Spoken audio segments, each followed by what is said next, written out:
Hey everybody, welcome to the Build in Public podcast. I'm your host KP, and on this show, I interview world-class entrepreneurs, ambitious startup founders, creators, and builders on the internet who are boldly building the future in public. This podcast is my excuse to take you all on a curious journey to understand, learn, and hopefully be inspired by the worldviews, insights, and stories of these fabulous people changing the world. So far, I've gotten the rare privilege to sit down with incredible guests like Gary Vee, Alexis Ohanian, Kat Cole, Sahil Levingia, and many more leaders. So check out the full podcast listing at buildingpublicpodcast.com. Now buckle up and get ready for our latest episode.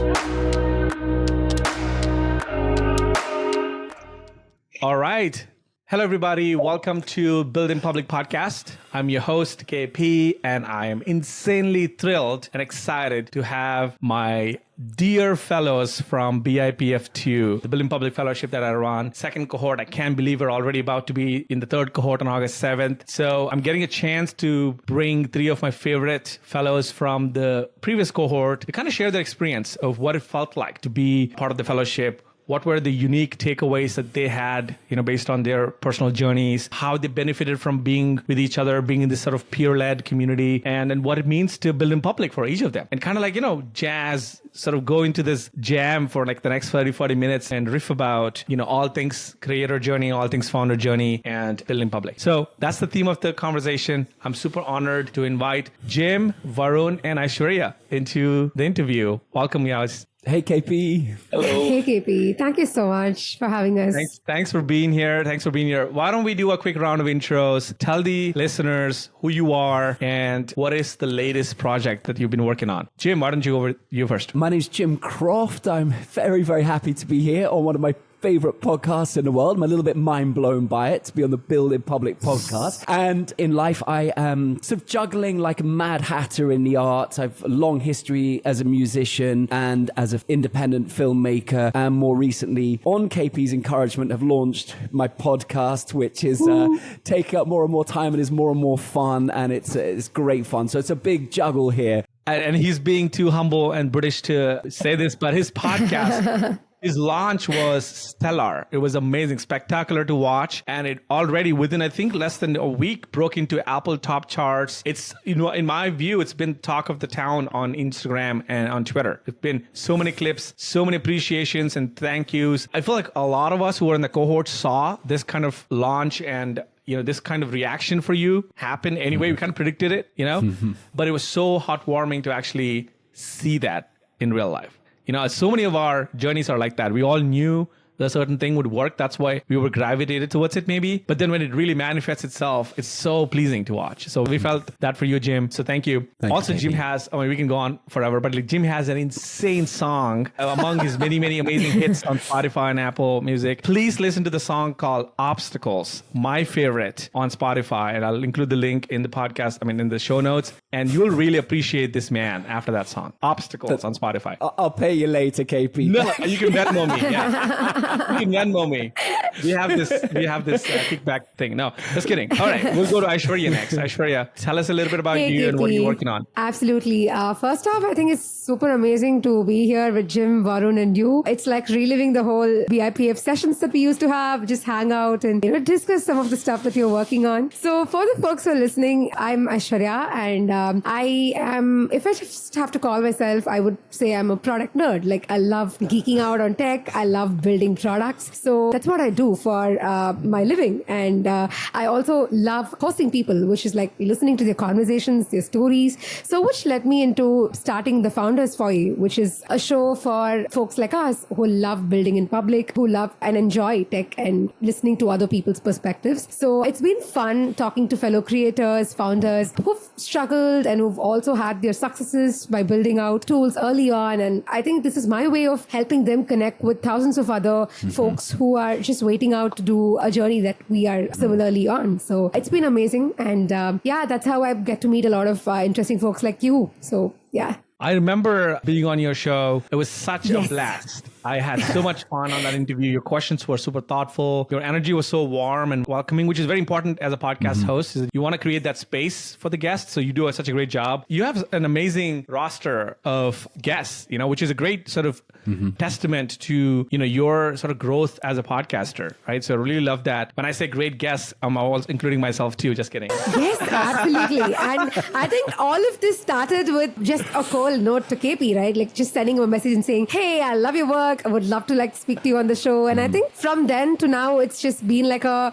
short journey, but I feel like we've just gotten connected over a different level. And it's so good to get to know each other that way. So thank you so much. And you can absolutely put yourself there as a great person. Thank you. I love that you did the shoot my shot move there, right? Something we talk about in the fellowship. Yes. And you're joining from Chennai, correct? Yes. And Jim's right now is in Europe, somewhere. Berlin. All right. Off to you, Varun. Give us a little intro. All right. Yeah. So start off, I guess I would have to say this is my first podcast recording. So thank you for having me. Nice. So you could say, Varun, you could say that I was on 3 podcasts because really we have 3 podcast hosts here. And rather, Varun brings us all together. He's like, oh my God, I'm the host here. And I'm going to host the 3 podcast hosts together.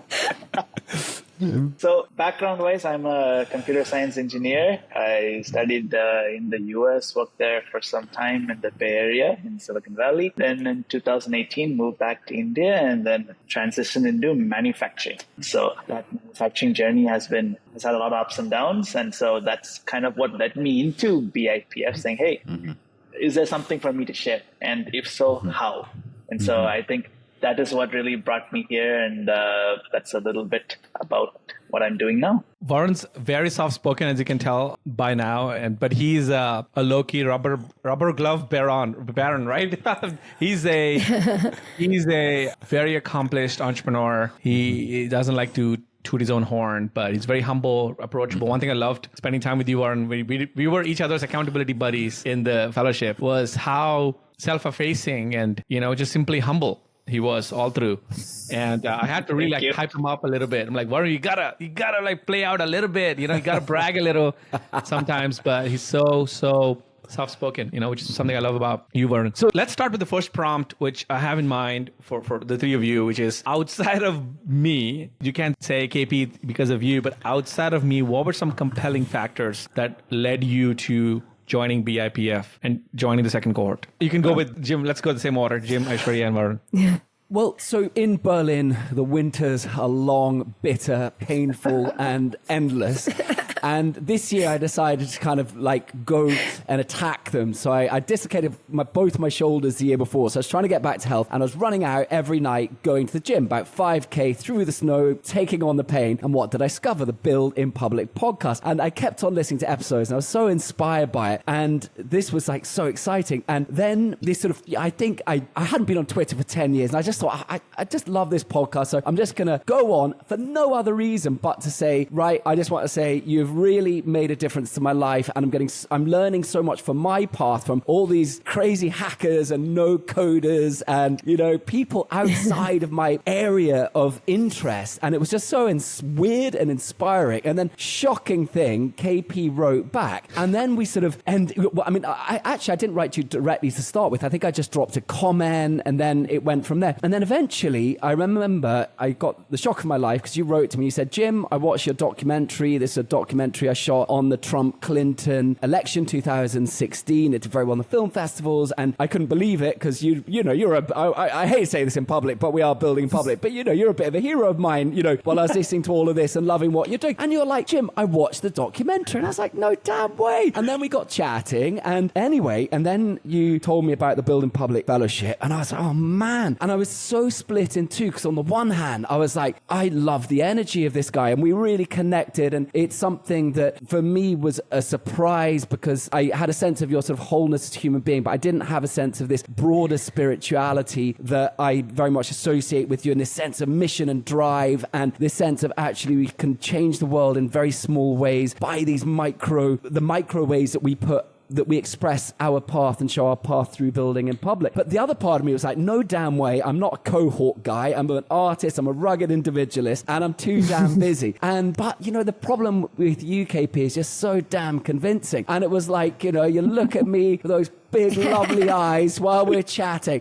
And I was like, God, I just imagine the next 6 weeks I could talk to this dude for 6 weeks. And so you're sucking me in. And it was one of the best decisions I've made in a very long time. And I don't want to overblow it. And I'm not here to sell it for you. But I would say it is one of the things that has been in some type of aspect transformational in some type of way of I've been in a transitional phase of my life. And this experience and being around you and the energy that you has helped me like a type of sort of guide or mentor. And it's very rare the right angel comes into your life at the right time. And so I've had a great experience. I'm very grateful. And those were my resistances, if you like. That was a great sort of backstory. I mean, I knew some parts of it.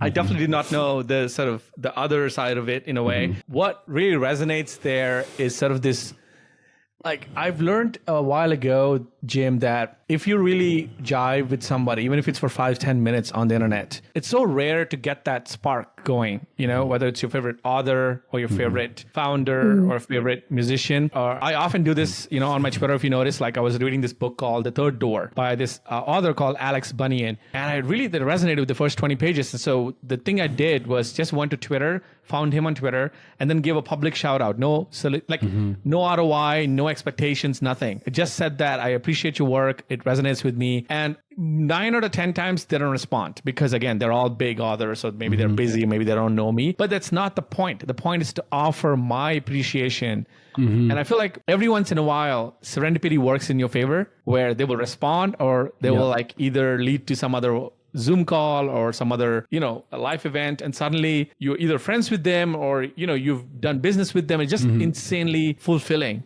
So I appreciate your first reach out, and that led to this moment. Isn't that crazy, right? Like it's a domino effect. So it's wild. Yeah. And I'm grateful that our paths have crossed. And the 6 weeks there was really just sort of, in my view, the launch pad or the beginning chapter, like the prologue. Or what do you call that? Is it prologue? Yeah, like the main initial 4 pages of really long, journey and transformation that you're going to face and experience. So excited for that. Could I just chuck in, KP? But that's part of the thing that I found so surprising about it was the level to which you're investing in a sort of deeper way with the people that are working with you. It doesn't feel like it's a transactional relationship, and that was a big surprise. Yeah, thank you. All right, Aishwarya, tell us about what brought you to BIPF. Yeah, I think before that, Jim's was a great story. And when he was sharing a lot of what he had gone through, I think I can see through a lot of this sentiment because somewhere I feel that the connection that I had with you, and even before I got to know you, the whole build in public as a concept. So I think most of us have been on social media, whether it's Twitter, LinkedIn. I think somewhere what got us all together is that passion to bring our ideas live, like just work out on our ideas, see how it helps us grow and learn newer things. So I remember that I used to tinker around with some of these no-code tools. I love shipping stuff. So even before there was this actual term called build in public, I was pretty much doing something similar lines. But the first time I got to know about this phrase was from KP himself. So I chanced upon KP's profile on Twitter and I was like, oh my God, what is build in public? Like, what is it really called? And then this phrase started getting through to different people and I was like, oh wait, I'm actually doing that. And maybe there's like a fancy way to call this. And which made me like dig deeper into, okay, what does build in public stand for? And that put me into the world of so many creators who are, I think, having fun. So for me, what really mattered in building out these ideas was not the fact that you're building it for somebody. It's not the fact that you're doing it because you're asked to do, or, it's like you're sort of guided by certain norms, but you just do it because it gives you so much joy. And I think that's the primary reason that brought me into build in public and also helped me discover KP. And like he mentioned, it was shoot the shot. I loved having him on the podcast. So that brought us into like a good relationship. And I think when he brought this concept of build in public fellowship, I instantly jumped onto it because I think this is the best way, like I said, to meet those fellow people who just don't build stuff because they are just forced into it, but because they have some sort of a passion or joy that just brings them to what they want to do. And I think this is just the seat that you want to sit on to meet those fellow folks and sort of have an everyday conversation with them. I think to go back to what we did during the cohort, I loved the sessions, but I think apart from the sessions, those little quirks that we had for the BIPF cohort, like a simple example being the accountability partner. So I remember Rachel and I used to get onto calls right after a session. We used to write down our goals. I think I just used to check on Rachel's goals. She used to check on mine. And then we used to be like, okay, so here we are, like 50% through our journey. So how's the next week going to look like? And there are days that we've ranted to each other about, hey, this didn't really go well. And I think it's the fact that you befriend people, you sort of come closer to people, but just not by the virtue of saying, hey, I give you X, you give me Y. Just the way that you said, it's not transactional. But I think you're just bound to work with each other because you're genuinely interested in supporting each other's journey, like very happy for each other's success. I think that sort of a happiness is so unparalleled. And I think you can get that in the cohort. And it's so good to be around the people without any expectation. And that's my, any day, the best thing that happened through the cohort. I love that. When you were saying about this interestingness or sort of supporting each other in that journey, I've found this maybe 4 or 5 years ago as a life hack, and which I'm sharing with you guys. I think you kind of know this if you've spent the time with me, but generally to the listeners, this is like a mind-blowing, underrated Mr. Beast level life hack. Okay, so in college, I used to always try so hard to be interesting. For that, I did shit like wear a bandana, try to like drive a motorbike. I did all kinds of things like bending over backwards, all kinds of things just to be that much more interesting to that girl or to the group of boys or whatever. And for a reason, I always felt like I was trying to so hard and felt a little like, man, why am I not naturally so interesting? And however, the ones who were so interesting, at least in the college lifestyle, life scope, were either like some brazen, like renegades, or some of these people who were like irreverent as a brand. I didn't feel like that was my brand. I couldn't simply just be an asshole to kind of be an asshole or make a statement. Eventually, there's a happy ending to this story where I think 4 or 5 years ago, for a decade, I was just not so interesting. I was just like, whatever. There was an aha moment 5 years ago when I was starting my Twitter and getting active, where somebody said this, and I really tried that. And from there, I think everything has been super like upside only, which is to be interesting, you have to be interested in others. So I really flipped that sort of the power balance and really stopped worrying about how can I be interesting as a person, as a account, or as a creator, or as a podcast, or whatever. And I began really focusing on how can I be interested in people's stories, their comments, their launches, their product and launches, their first, like Varun. Like his first podcast appearance is a pretty big deal, right? I remember my first podcast appearance, and I was, it was a big deal. I had I think a celebratory dinner that night, right? And so really, really focusing on that and being interested in these micro interactions we have, either on Twitter, YouTube, whatever, compounds like crazy. So 5 years later, you build up this social capital that everybody wants to talk to you.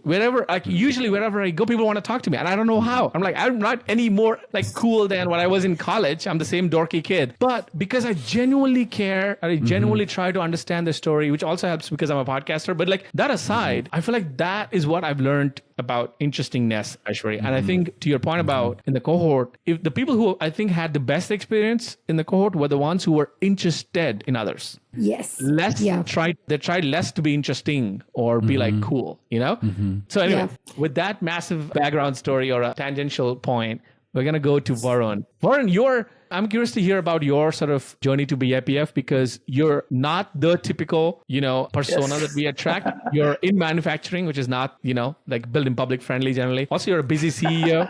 You run a company that's at least 3 million in ARR. So you're a pretty accomplished guy. What brought you to BIPF? Right. So while everybody else was talking, I was also just kind of piecing through the sequence of events that had happened. So it actually started because I realized 2 things. One is that whenever I go and see other products or services, the ones that really stick on is the people that have interesting stories.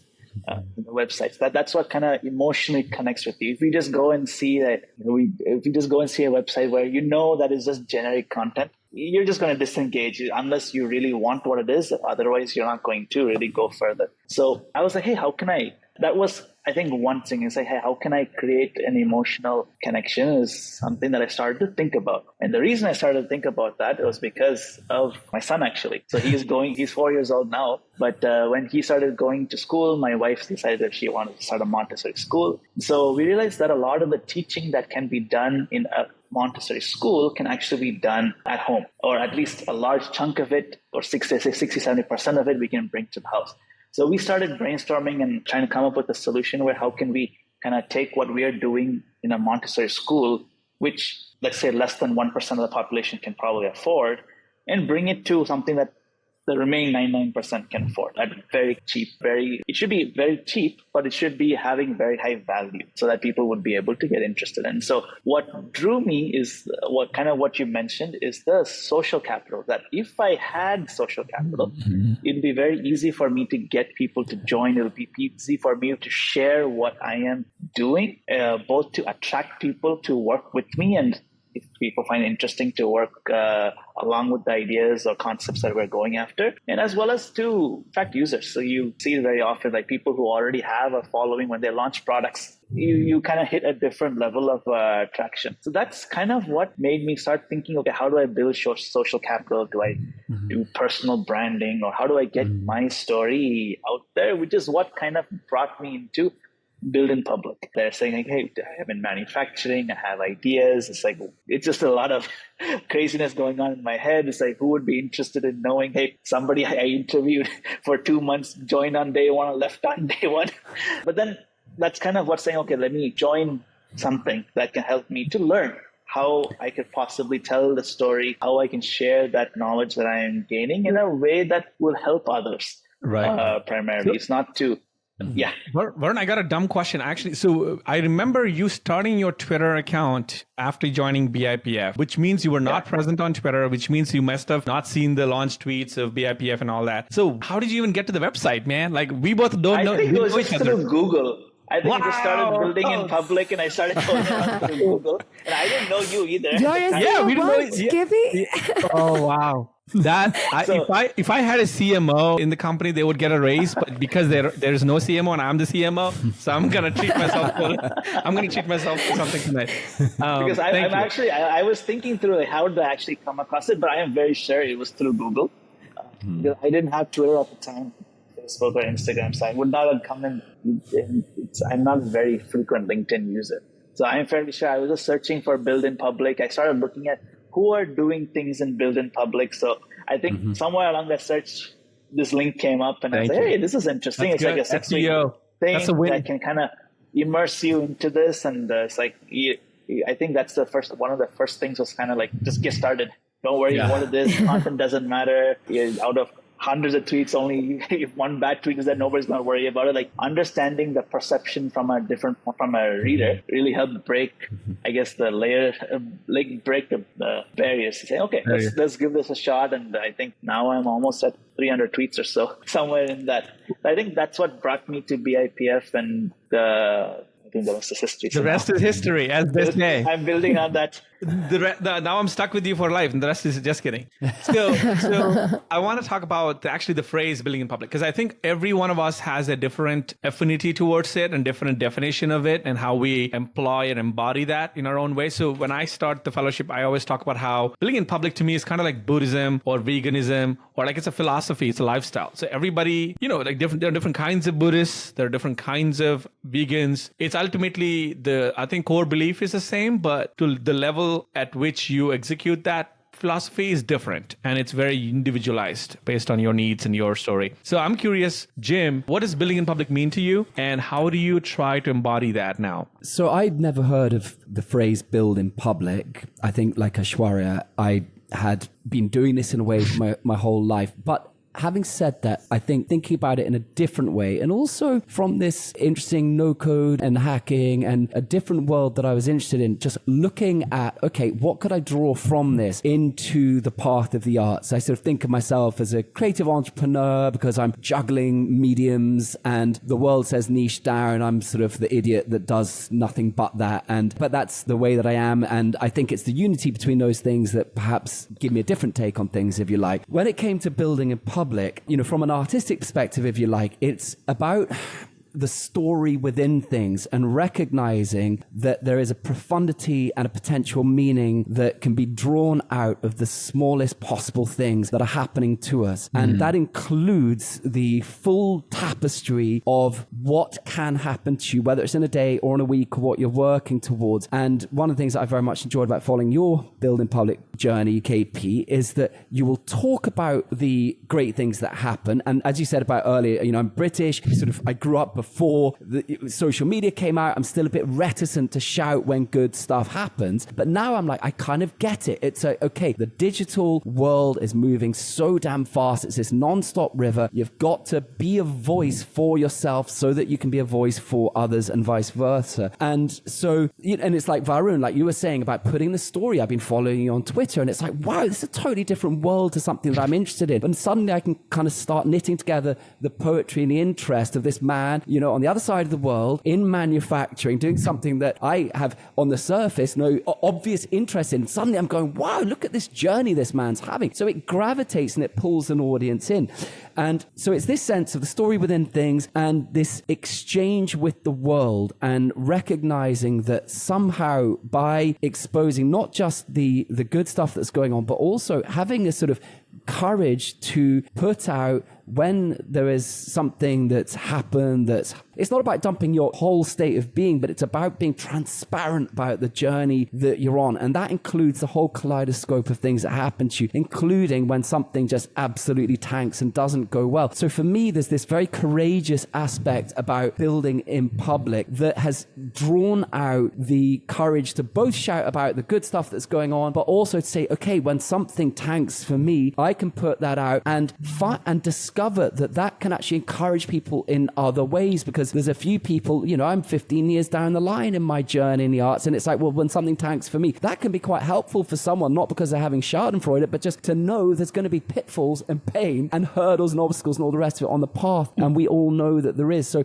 building in public has become a little bit of a unifying motto for those ideas, and that's what I learned about as well through the fellowship. I love that. Showing both the love side of things and also the pain. Because there's no happy, just roses and, rainbows alone, right? In any journey, any meaningful journey has both highs and lows. And I feel like often, to me, if you're not building in public and kind of sort of showing at least a glimmer of the more vulnerable parts, you're almost doing a disservice to people behind you. Because when they hit that inevitable pitfall, they're going to think that something's wrong with them, as opposed to being, oh, this is just part of the journey, And I suffered from that. I suffered from a lot of people watching and consuming content from a lot of people where they would never show anything painful or anything vulnerable, any tanking moment.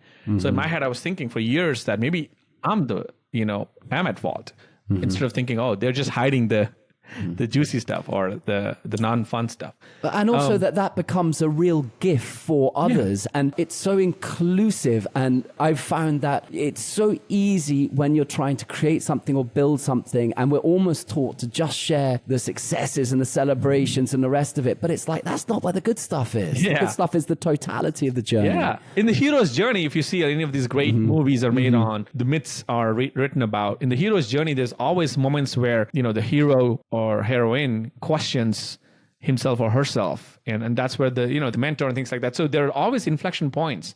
You can't just share they just began working on something and then they had a great success. You're skipping all the steps. Aishwarya, what does building in public mean to you, and how do you try to embody that now? Yeah, I think earlier we were talking about being interesting is by being interested in other people's work. So to me, Build in Public was one way that I was trying to make it more of a mindset rather than, like a system or something that one could adapt to. Because somewhere, if you're curious and if you're interested about a bunch of things like I do, I think somewhere I love building out products. For me, I saw art as a way to express my opinions. I love podcasting, which is what brought me into tying up different stories from people. So when you start becoming curious and when you just want to do a bunch of things, Build in Public becomes the natural way that your mind thinks. Instead of just having too many stuff in your mind and just getting clogged about stuff, it's the best way to just unleash what you're just thinking about and sort of use it as a medium to get your thoughts out and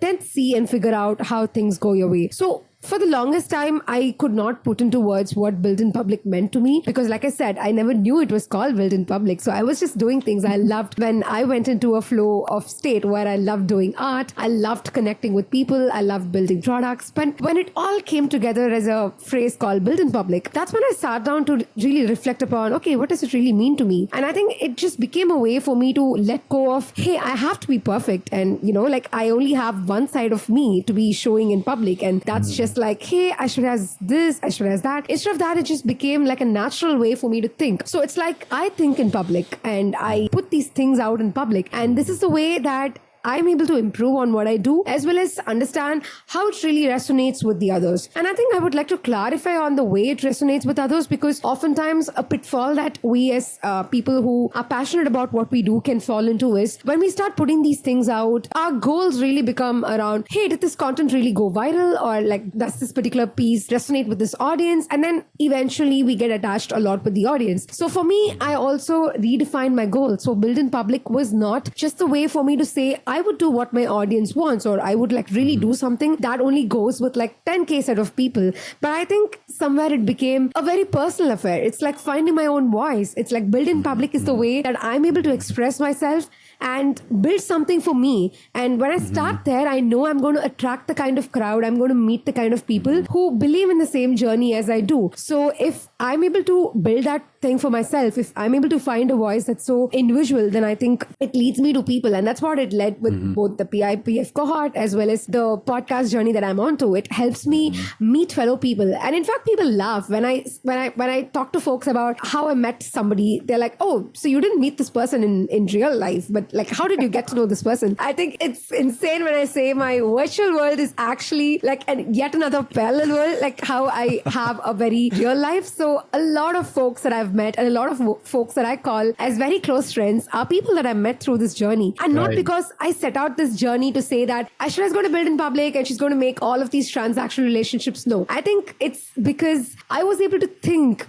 fearlessly. I was able to just put my thoughts out there, and that eventually brought me closer to people who also felt the same way about being vulnerable, being open, just being themselves in the journey. So it's so cool to now say that I've got so many people that I know in the virtual world, which I don't realize now. For me, it's just so blurry right now that I'm like, oh my God, I have so many friends that I have not met in real life, but they are like super, super close friends. Yeah, I love that. I couldn't agree more. I feel like that's another sort of underrated aspect about this is it's almost like a secret treasure that you hit on while you're on this build in public journey.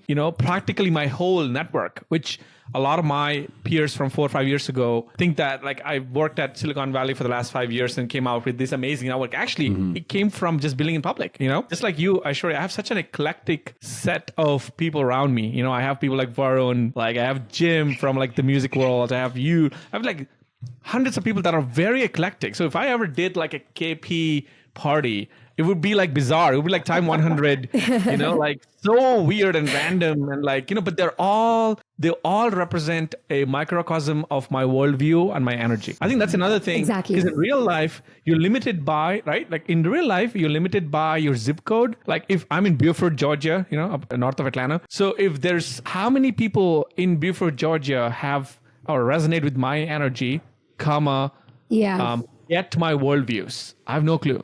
Yeah. But I clearly know there's a bloke out there in Berlin who will like wake up at 3 a.m. in the morning and pick me up from the airport if need be, just so that he could get the 40-minute time with me to talk shop on, building in public or whatever topic that is. So I think the internet allows us to rearrange our relationships however we want. Right? Exactly. Yeah, no, I think just adding on to that bit, this is exactly what I told one of my friends last week, that when we're growing up, I think we're always, the example that you gave in terms of zip code is what happens when we are at school, at college, at workplace. There's a certain boundary that we're always into, and we feel like, oh, I made this friend because, I was at a work setting, and there's always like a definition with which we start our relationships with. But when it's online and when we're putting our work out and when we're connecting with others in the internet world, I think you don't have the boundary.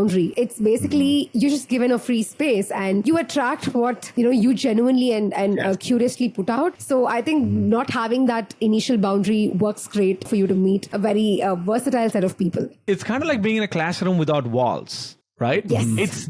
It's this limitless, endless millions of classrooms where you can rearrange, where you sit. You don't have to sit with Tom or Jim just because I'm not this Jim, but like, you don't have to sit with someone just because you happen to be, entering the room at the same time, right? And I think I feel like that's a mind-blowing realization that I had, again, 4 or 5 years ago. Once you have that, you almost don't care about the analytics side of this. You almost don't care about the virality, because I feel like that is a missed opportunity. If you're just focused only on virality or how many people are praising and validating me, you're missing out on all these other serendipity things, right? Like all these other beautiful things. Yeah. Could I just pop in there, KP? Yes, just to say, during the pandemic, when everyone was going online, I was like, no chance, I'm not doing any of this online stuff. And I went analog. I wrote like 1,500 pages of a book, not published, thanks very much.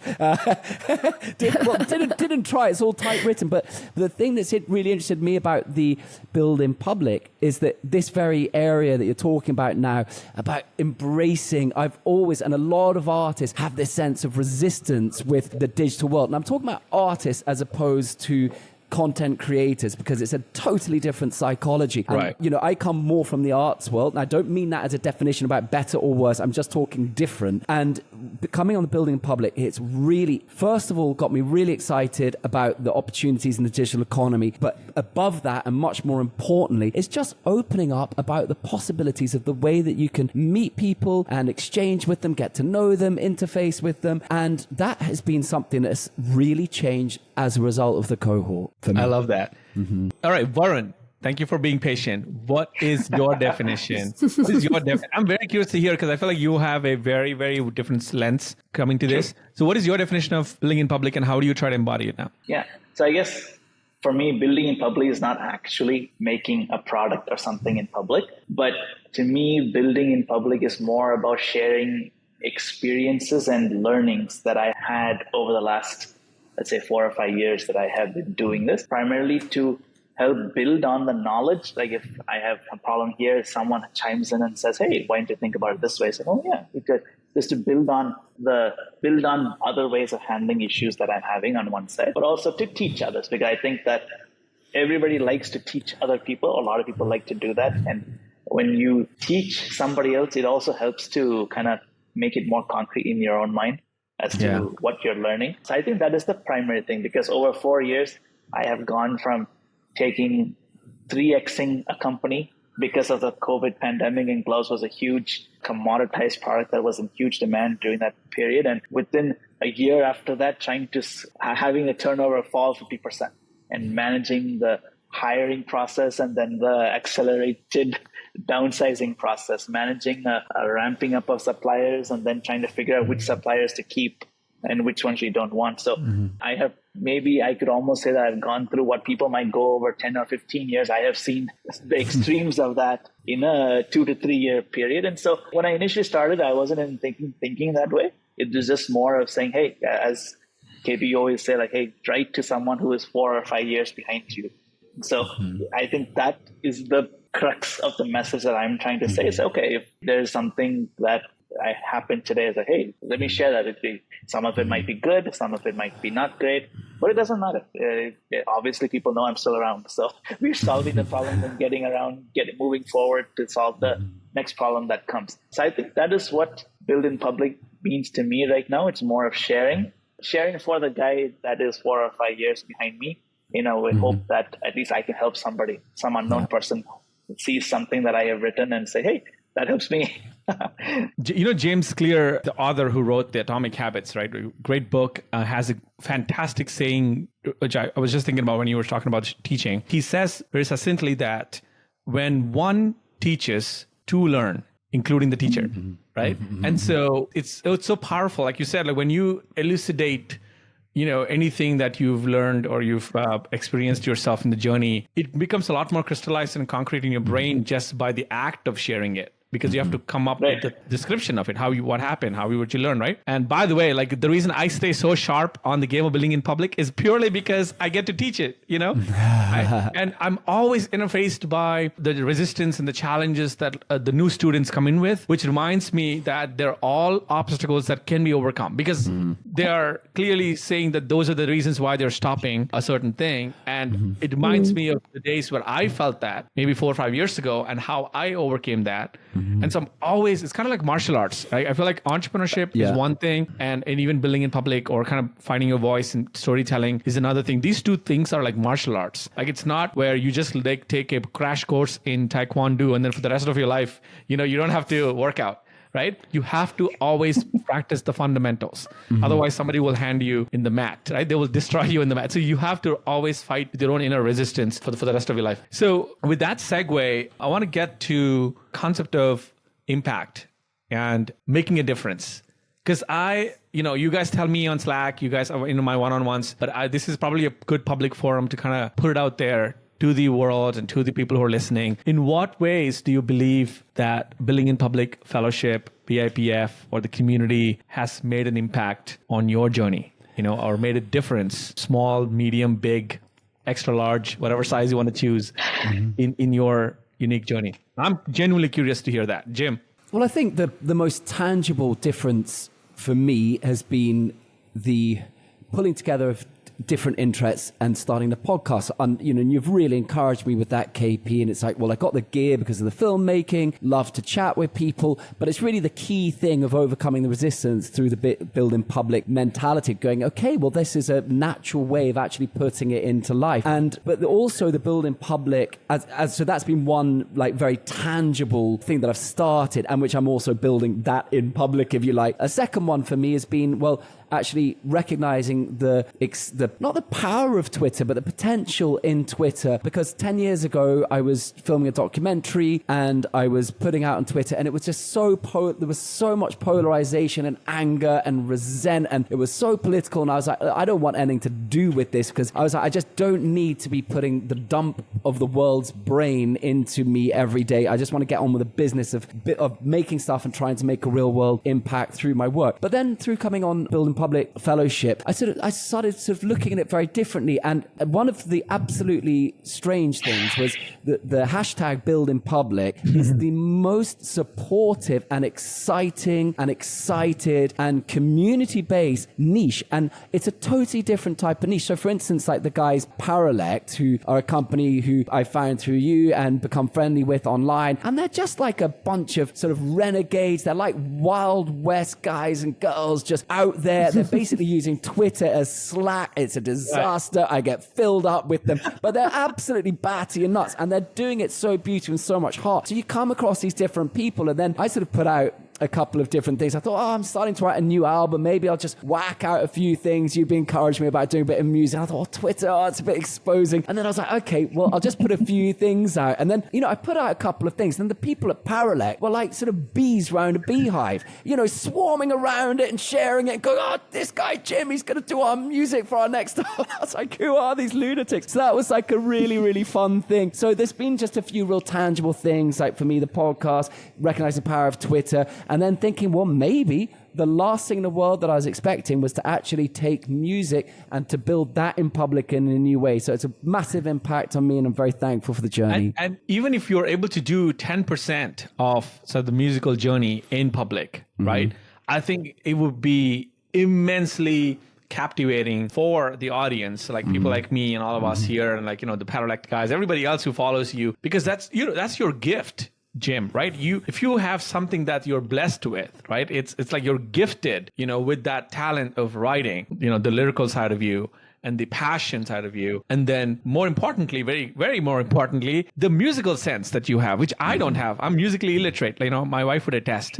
I try my best at the piano with my 2-year-olds, and we're both, I think he's better than me, but we're both bad. And so I look at you and with a sense of envy and a sense of admiration, and think wow, what a gift it is to have that kind of thing flow through you so naturally. And imagine if you wrote the album in public, the single in public, and like a couple melodies here, a couple beats here, and involve them. And tomorrow, 7 months or 8 months or 2 years down the line, when finally the record comes out on Spotify, I will lose my mind listening to it with 8 speakers in my house. Like, yeah, I played a role in this. This is the one that Jim played in public and we all chimed in, right? There's a sense of that connection you feel that is so rare. And I think more artists should build in public, generally. Well, that's one of the crazy things that I could say is that actually the experience of building in public in a way has been bringing back my musical heart to me, because somehow, like, I was like 10 years ago signed to major label, the EMI, the label of the Beatles and Radiohead,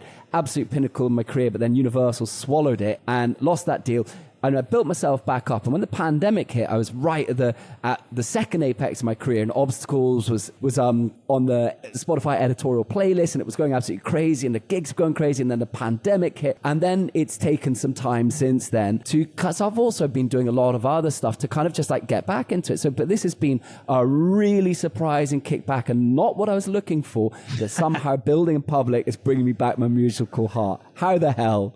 You never know. There's always a mysterious way, right? Yeah. Aishwarya, what would you say to that prompt? Like, what kind of impact or difference did the fellowship make personally on you? Yeah, for me, I would say 2 things, but definitely the sort of relatability that I could get with the things that I was already doing, which is, let's say, a method to the madness. Because a lot of times I would do these things and then figure out, okay, am I really alone? Or, let's take the simple example of running the podcast. So, KB, I remember having this conversation in one of those public sessions that we had on BIPF cohort, where this question about, so should we optimize for connections or should we really go around virality? And what's the outcome that you want out of a podcast? So I have always been this person who enjoyed bringing good stories, who enjoyed investing in the long-term impact of a podcast rather than optimizing it for short-term goals or metrics or numbers or whatever be it. So it was always like, you operated from a certain mindset and certain ways of thinking and belief. So it's one thing to do that, and absolutely another wonderful thing to meet set of people who sort of encourage you and who are in the same belief set as you're in. So I think it's like finding your clan and your kindred,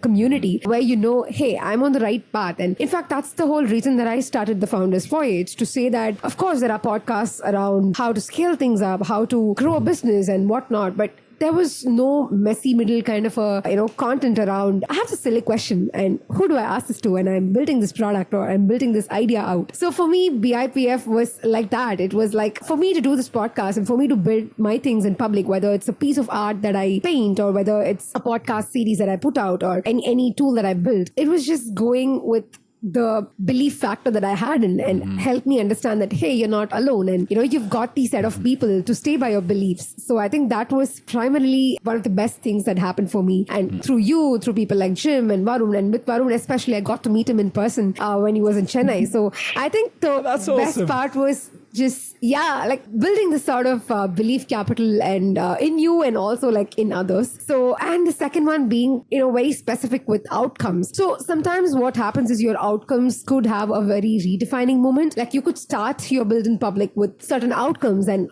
eventually you could have the same outcomes amplified, or you could have like the outcomes redefined by the way that you operate. So, I've always had this question about, okay, so how does it go to get your podcast monetized, or what would be the way out? So a lot of sessions that you did through the podcast, which is even shoot your shot in public or, in terms of getting sponsors. And I'm so glad to have Build in Public as a sponsor for the Founders Voyage at the end of the day. But yeah, I think the best part is you never know what opportunities it can open you up to. So being very genuine and being very open to understanding how you can redefine your outcomes and how you can just be there to help others out and build that belief capital. I think these couple of things really made the journey stand out for me. Really inspiring.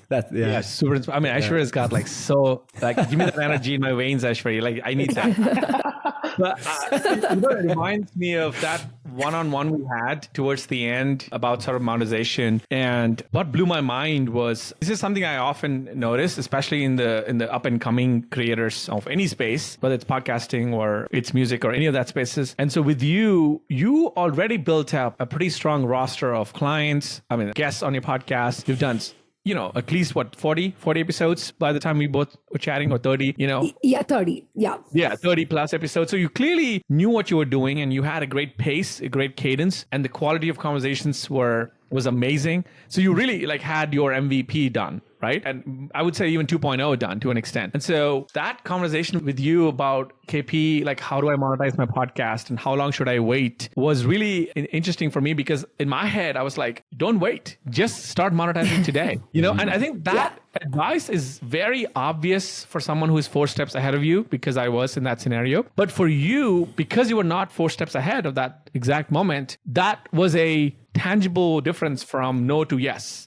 Correct? And I noticed it often in many, many people's journeys that if they just had one call or one conversation with someone 4 steps ahead of them and simply presented the biggest barrier they're dealing with, the biggest conundrum they're facing, it's so obvious in the other person's mind, the answer. So when you asked me, I was like, hell yes, start monetizing today. And I will help you how to write the sales pitch, what people care for. And if at the time I didn't think of this, but 2 days, 3 days later, I thought, okay, why don't I become a first sponsor to kind of kick the flywheel into motion? And now I promise you, I'm not kidding, I promise you will be inundated with the rest of the year with sponsors, because all it takes is 1 sponsor, 2 sponsors to really get going. And then the rest of the sponsors look at what you've done and look at social proof, and they're like, oh, this is legit. That's it.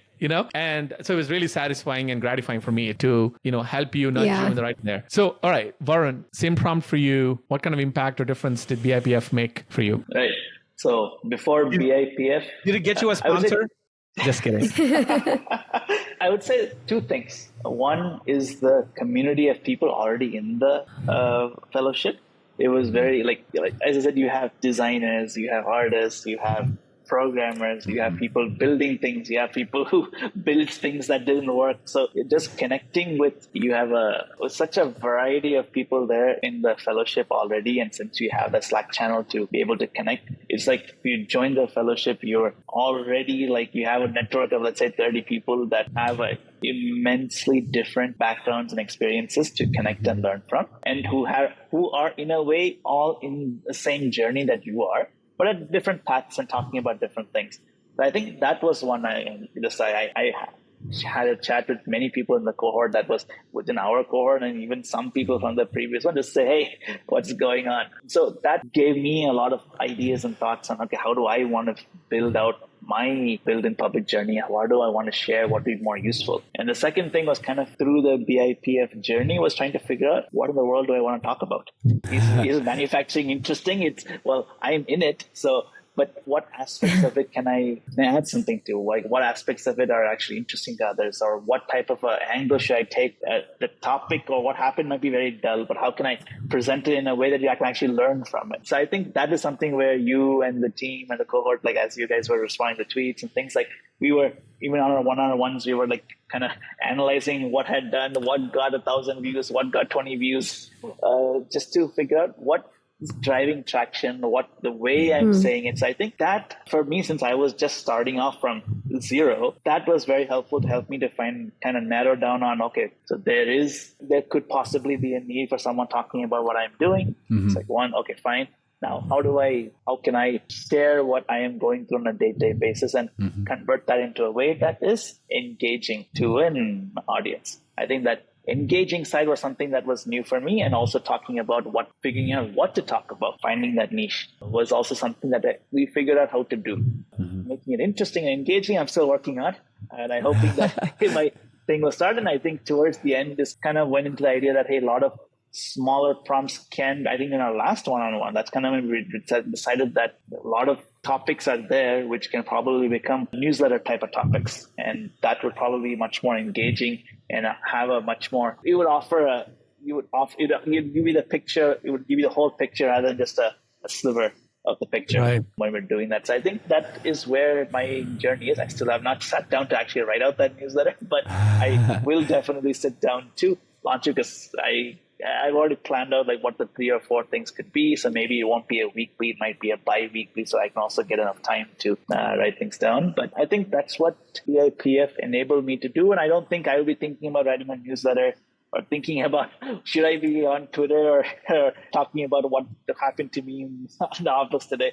I don't think I would have done it without the push and the support that I got through BIPF. The 300 tweets, Varun, much to your wife's dismay, you were staying up in the night and then writing some of these tweets. So one thing I want to say about the sort of when do you want to launch? Not just for you, Varun, but like a lot of the even BIPF1 fellows. Like I think the 6 weeks to me is almost like your opportunity to immerse yourself in the journey, learn as much as you can, soak it in, and really feel inspired and sort of look for that catalytic moment. And after the 6 weeks, when that inspiration strikes you again, the right timing. I feel like I have this phrase that I say divine timing, right? Like there has to be divine timing for things. There's a reason why I waited 31 years to marry my wife. Like I couldn't have done it at 23. I was not mature enough. Like like everything runs based on a certain clock, I feel. And so the 6 weeks is just a immersive experience, but at some point in the next 2-3 months, you may have that, moment where, you're like, okay, I'm going to launch this thing. The lessons will carry you, and the community and all of us are here to kind of, root for you when you do. So I wouldn't worry too much about the timing as much. Last question I have for all of us as we wrap this up is, what would be one piece of advice that you would give to someone who might be interested in BIPF3 or any of the future cohorts, and they're about to get started? Like, what would make their journey of 6 weeks amazing? What would you tell yourself when you got a chance to talk to your younger self who was getting started to join? Jim? I think one of the big takeaways for me is a surprising takeaway, and I think this very much comes from your attitude. It does come from your attitude, KP, but it's this sense of fun and of lightness, because there's no shortage of difficulty and hard moments and the roller coaster. That's all going to be in life anyway. And the thing that we forget so often is this sense of fun, and you really live that sense of fun, and that made the sessions themselves fun. But for me, I know that I probably appear as an upbeat character, but I have an artistic sensibility, and it's, I converse with the with the abyss as much as the other side, and I found that really helpful to go, right, I'm going to keep it light, not to lessen the meaning or what it is I'm putting into the world, but as a trigger to say it's okay and it's not as important as you think it is. Lighten it, put it out. And the exchange that happens with the world as a result of that is it's like a computer. You clear the cache and then you're ready to go again. And I've really enjoyed that. And if I could just quickly add on to that, the other thing was I just wanted to shout out all the other fellows and people on the fellowship, because I was just to follow on from what you guys have said, because I had no idea that I would feel such a deep sense of connection. And I'm like, wow, I've met sort of 15 other peers who I feel like I'm on a journey with in the next phase of my career. And coming from the arts, where you're either with loads of people on tour or on set, or you're in kind of desperate aloneness, which is very similar to, I think, a lot of founders and solopreneurs go through. That's a real ace to take out of it, and a great experience. I'm very grateful for that. Thank you. Thanks for sharing that. What about you, Aishwarya? What's your advice? Yeah, I think Jim mentioned it as fun. For me, it comes very close in terms of saying this cohort becomes a way for you to explore what gives you joy. So I would say, like, just as you start the cohort, it would be great if you can make like a list of all the things that would give you joy. And this could be anything that you want to do in terms of just building it out. It could be a tool, it could be, music, it could be art, it could be makeup, whatever it is. I think just making a list of all the things that gives you joy. And as a second step, as you go through the cohort and meet these people and like interact with you, KP, just be open to doing one new thing, right? And in my case, I think the one new thing was taking a shot to figure out how do you monetize, or how do you basically like talk to a new person on the show. Like if I'm always like picking a certain personality on the show, like how do I go outside of that zone? How do I just pick some interesting lessons from the fellow folks? Like, talking to Varun gives me a whole new perspective about manufacturing, but that does not mean that you can't apply that to your own work. So how do you just use the experiences of folks around you, and what's that one new thing that you would want to explore, which I think you can give credit to yourself as well as teach to others by the end of the cohort. So it's like you feel good about accomplishing this, and you feel good about having explored this, and that doesn't mean that it ends up in a good or bad way. It's just the fact that you tried something new. So just make a list of all the things that gives you joy, and from that just figure out what's one new thing that you can do. I love that. Varun, what about you? Yeah, so I think I would most likely be talking to people who have not yet started their building public journey at all. And so if you are at the stage where you're either seeing that, okay, BIPF3 is open, it's kind of like if you have a doubt whether you should jump on that bandwagon or not. My thing is there's nothing to lose in starting. It's kind of, and the fellowship is in kind of a way is like kind of throwing you into the deep end of the pool with kind of lifeguards around you to make sure that you don't go down, because it's like even that like first 3 was okay, very simple thing. It's like, okay, nobody's going to care, nobody's ever going to see it. But then once you start getting to your second, third, fifth tree, like you end up being very conscious of what you do. And then as you keep going through it, then it's kind of like, hey, okay, fine. Let me see if this works. Let me see if that works. And that 6 weeks is like the perfect amount of time to really know if this is something that's for you. And also, it will also help to say that everybody has their own unique experiences. So you never know your own experiences, who else it'll help. So exactly. There's nothing, this going through this journey, you can connect with many other people, like many people, like, say the 30 plus people inside the cohorts and itself, as well as now I'm connected to 20, 30 other people on Twitter itself that, hey, I like your content. And just the other day, I was learning facts about crazy advertisements and how they're unique. And now when I am talking to my digital marketing guys, I'm like, hey, why is your digital marketing not giving me any emotion? I need emotion to come into this. So like, I mean, I guess you don't quite know what you're going to get out of it until you really jump into the pool.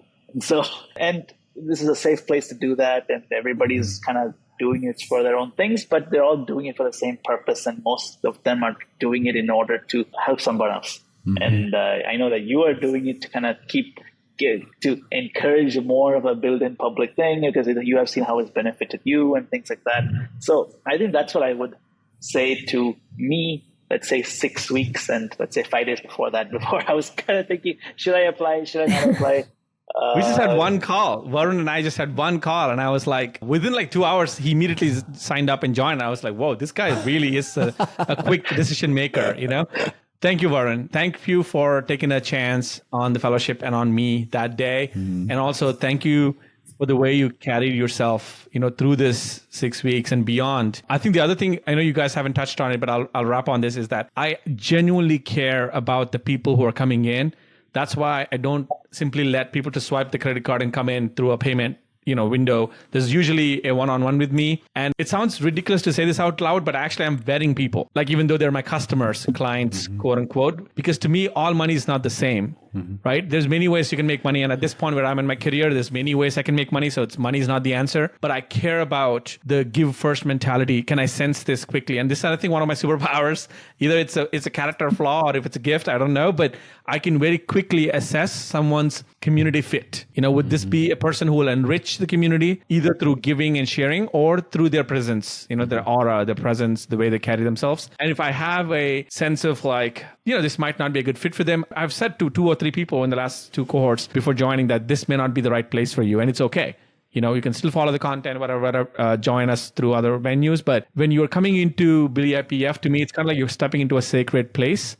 Like I said, like a dojo, like a martial arts thing. And I want the people who are more enthusiastic, who are learning, who are curious to come in, because it's a place of teaching. Like the Jedi Council, right, Jim? Like I talk about the Star Wars. I want Jedi. Like the world needs more Jedi. We have too many dementors and cynics and naysayers. I feel like I don't need them in the Slack. I'm happy for them to be on Reddit or 4chan or or Twitter or whatever. So that's the intent.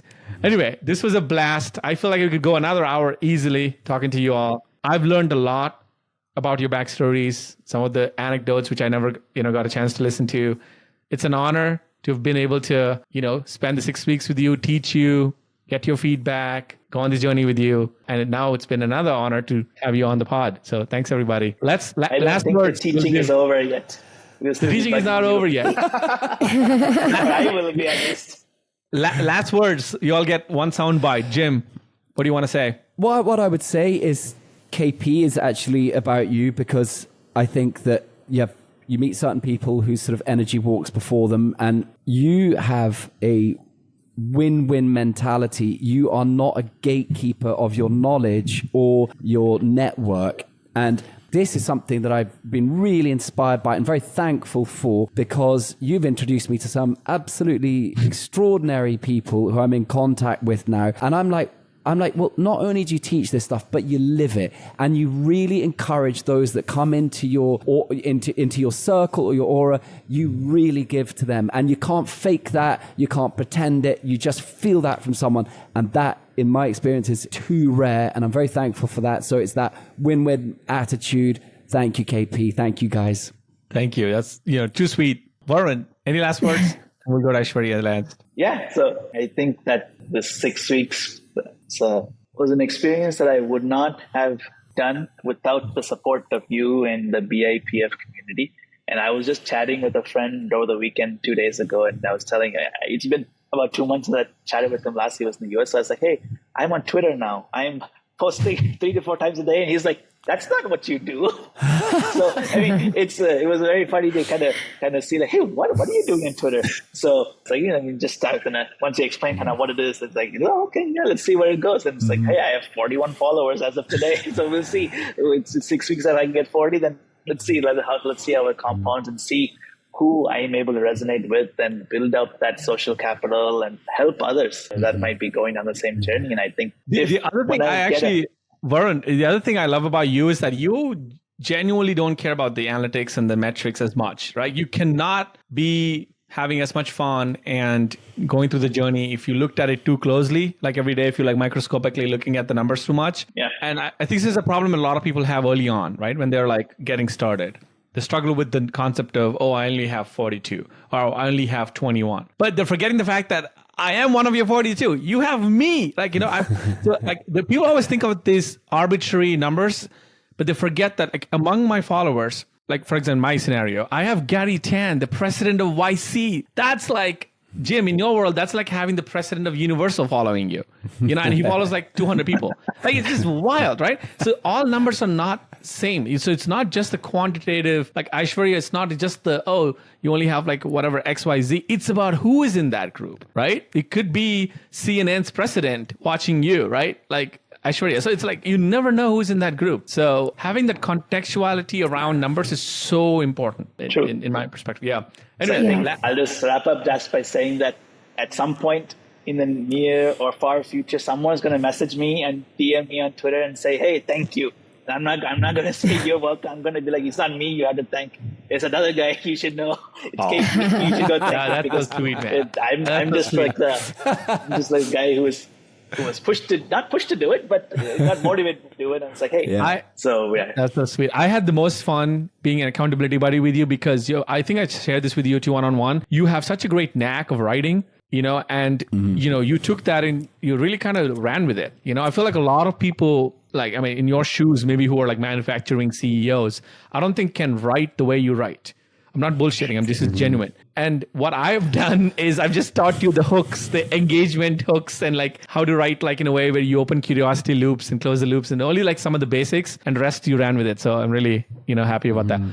Aishwarya, last words, and we can wrap up. Yeah. For me, it's the way you build a community. I guess it's not oftentimes as we think about what do you end up taking from people or what you end up learning from others, but I think it's what you end up giving. So this whole cohort of folks, it's like the first thought that came to my mind is, okay, what is something that I can share from my journey? It's something that could help others who are probably just looking to learn or just looking to kickstart their journey. And I have seen that a lot in KP. And I think for the folks who are just going to start with the cohort 3, it's going to be amazing to look at an example of a person who is a giver and who is actually genuinely interested in you, genuinely interested in helping you help others. And I think to me, that's the way you build a community, and that's the way you meet folks and befriend them and be there to support each other. So the fact that you can be a giver and you can get to work with a giver like KP is the best way, to begin your journey and build in public. Thank you. With that said, send me your Venmo links, all of you. Send me your PayPal links, all of you. So I can just disperse the amount I've been holding ransom. Just kidding. This is, way more than gracious, way more than, I imagined. So thank you. I knew it was going to turn into KP Fest or KP Love Fest towards the end. So I tried my best to, surface other questions that are a little bit objective. But for the listeners who tune in, you came for this, right? You knew it was going to be some version of a... The KP fan club moment. Yeah. No, I just like to say there's no way I'm coming back again unless you get that bandana. and Jim, Now bring that's back the bands. with even like the, what do you call it? I had these spikes too, man. Oh my God, I tried so hard. I wish I didn't know. All I needed was a friend like you who was an actual musician to be cool, right? Like I could just say, hey, you know what? I'm with the band, even though I'm zero musical talent. Anyway, thank you so much. Love you all, and hope to see you in a future session again. Bye bye. Bye-bye, guys. Thanks. See you. Thanks. Thanks.